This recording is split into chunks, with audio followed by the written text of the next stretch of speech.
सभी को जय मसीह की। और प्रभु का धन्यवाद हो कि परमेश्वर ने आज का दिन दिया है हमको कि हम जीवित परमेश्वर की महिमा करें। आज का जो हमारा विषय है कि शैतान आखिर क्यों स्वर्ग से गिराया गया, जबकि शैतान एक स्वर्गदूत था और परमेश्वर ने उसे कई सुंदर, कई ताकतवर, कई ज्ञानी और बहुत से गुण उसके अंदर में थे, बहुत से खूबी उसके अंदर में थे। ये सारे बातों के बाद भी आखिर ऐसा कौन सी बात हो या जो परमेश्वर को पसंद नहीं आया और जो परमेश्वर के विरोध में हो गया और जिसके वजह से शैतान स्वर्ग ऐसे स्थान से गिराया गया, उसके पोजीशन से गिराया गया, उसके स्थान से वो गिराया गया। उस मुख्य कारण को आज हम जानने का कोशिश करेंगे कि क्या चीज़ है और कौन सी ऐसे बातें हैं जिसके वजह से शैतान स्वर्ग से गिराया गया और परमेश्वर की उपस्थिति से गिराया गया और उसके पद और पोजीशन से गिराया गया।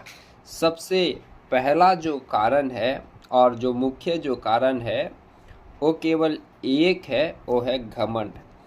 और घमंड उसने किस बात का घमंड किया?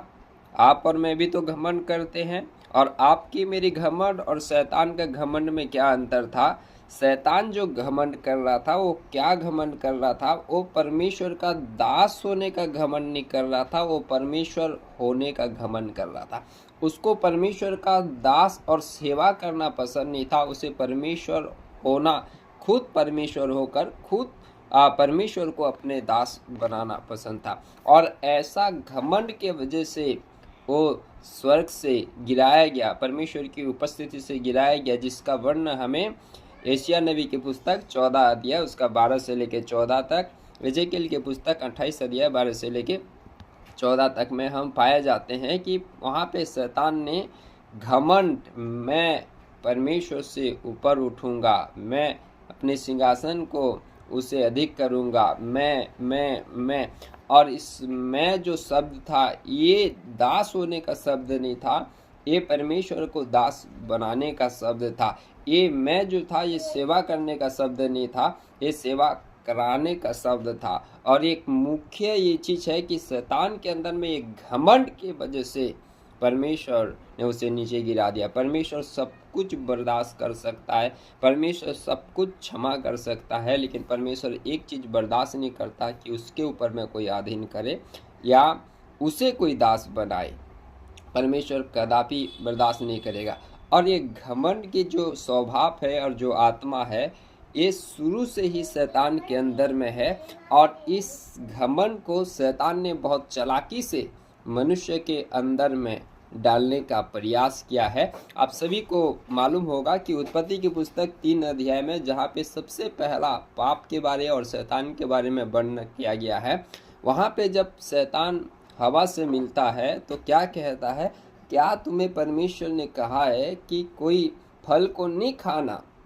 जब हवा ने उसे उत्तर देती है कि हाँ कहा तो है, तब शैतान फिर से हवा को उत्तर देता है कि नहीं, जिस दिन तुम उस फल को खाओगे तुम परमेश्वर के तुल्य हो जाओगे। वो क्या कराना था, क्या कराना चाहता था? जैसे शैतान परमेश्वर के सिंहासन के ऊपर में बैठना चाह रहा था, जैसे शैतान परमेश्वर के ऊपर में विराजमान होना चाह रहा था, वही सेम घमंड को, वही सेम विचार को, वही सेम मन को आज हवा के अंदर में डाल दिया। उस समय आदम के अंदर में डाल दिया, उस समय मनुष्य के अंदर में डाल दिया उस समय। और हवा ने भी देखा कि सच में उस फल खाने में लाभदायक है और सच में एक ललचाने के समान है। और उससे बढ़कर उसके अंदर में एक लालच हो गई कि मैं परमेश्वर के तुल्य हो जाऊंगी, मैं परमेश्वर से भी एक तरफ से कहा तो ऊंचा हो जाएंगे हम लोग, हम उसके विचार में, उसके कार्य में, हम सब चीज में ऊंचा हो जाएंगे।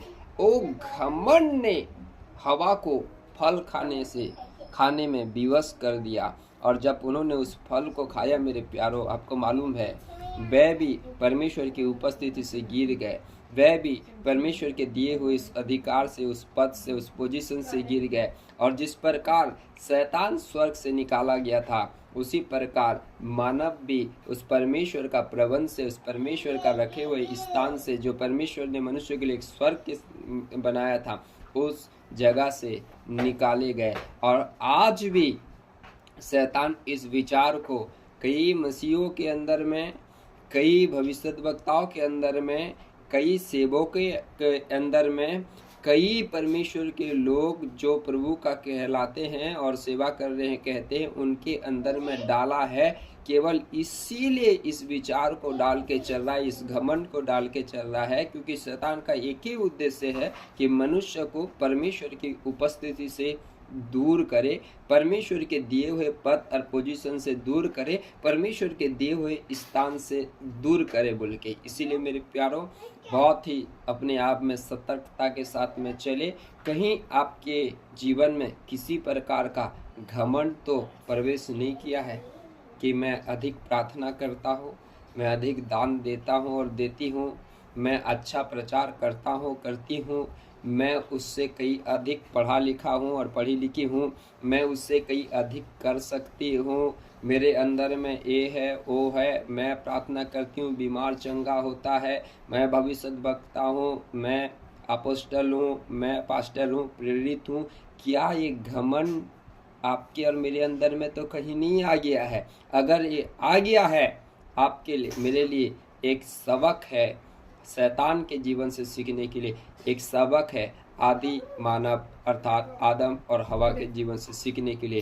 कहीं आप और मैं भी उस परमेश्वर की पोजीशन से, परमेश्वर की उपस्थिति से गिर ना जाए। इसीलिए मेरे प्यारों, अपने आप को जांचे, अपने आप को परखे और परमेश्वर के सम्मुख में अपने आप को दीन करे और प्रभु के साथ में चले। क्योंकि परमेश्वर का वचन याकूब के पत्री में लिखा गया है, परमेश्वर अभिमानियों का विरोध करता है परंतु दीनों पर अनुग्रह करता है। परमेश्वर आप सभी को इस वचन के द्वारा आशीष देने पाए। जय मसीह की।